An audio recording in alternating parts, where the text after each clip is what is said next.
Assalamualaikum warahmatullahi wabarakatuh. Kami dari kelompok 6 ingin mempresentasikan tentang akuntansi, komitmen, dan kontingensi. Sebelumnya perkenalkan anggota kelompok kami. Yang pertama ada Nawang Wulandari, NIM 71, Linda Febridiana, NIM 79, Lia Sani Nuraini, NIM 89, Zainufik Ali Mukti, NIM 92, Tiara Jessica Sari, NIM 95, dan Prista Ayu.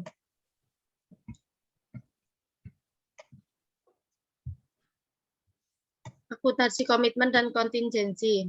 Komitmen dan kontingensi yaitu sebagai suatu sedemikian rupa sehingga apabila dikaitkan dengan pos-pos aktiva dan pasiva, neraca dapat menggambarkan posisi keuangan bank secara wajar.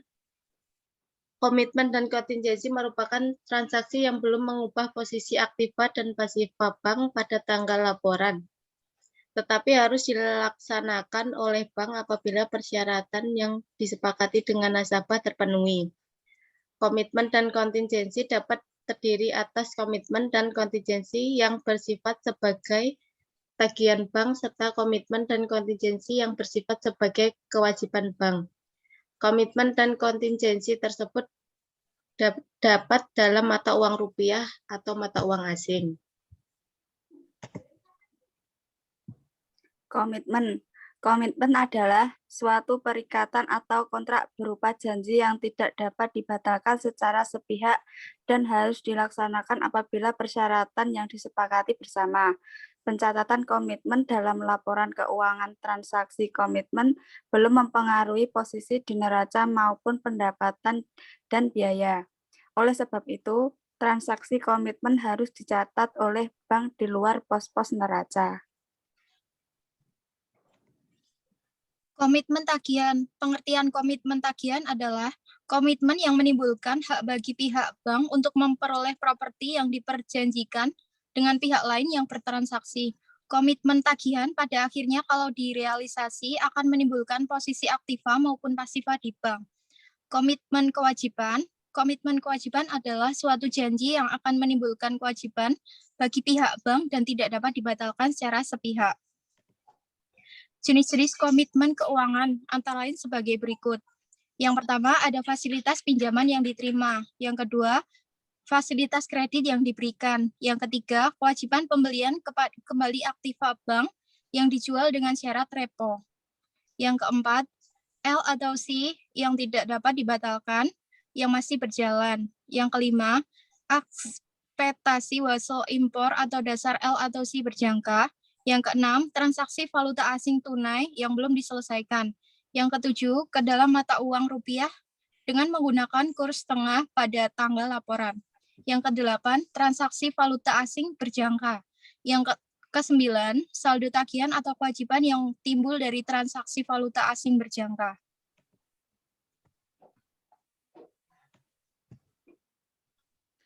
Selanjutnya, kontingensi. Kontingensi adalah suatu keadaan yang dimiliki oleh pihak bank mengenai kemungkinan diperolehnya laba atau rugi pada suatu perusahaan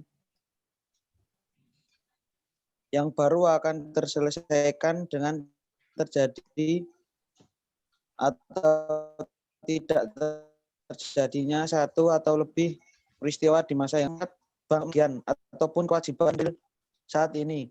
Akan tetapi secara antisipatif kontingensi tersebut akan menjadi kewajiban atau tidak sangat tergantung terjadi atau tidak terjadinya yang berkaitan dengan kontingensi ini di masa yang akan datang.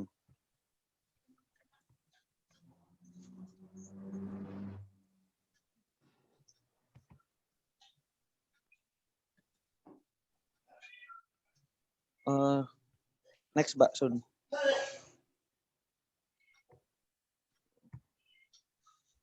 Selanjutnya, kontingensi tagihan terdiri dari 1. Bank garansi yang diterbitkan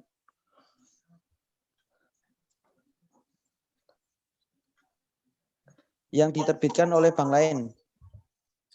2. Pembelian opsi valuta asing.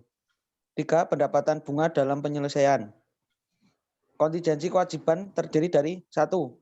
Garansi yang diberikan.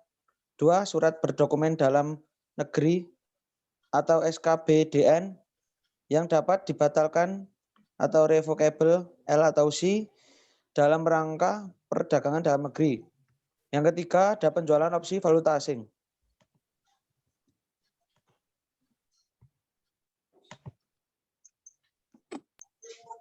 Yang selanjutnya, isi atau elemen laporan komitmen dan kontingensi tagihan kontingensi.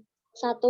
Garansi dari bank lain, bank garansi, jaminan resharing, jaminan lainnya, pembelian opsi valuta asing, pendapatan bunga dan penyelesaian, jumlah tagihan kontingen, kewajiban kontingensi, garansi yang diberikan, penerbitan jaminan, bank garansi, resharing, standby LLC, bid bonds.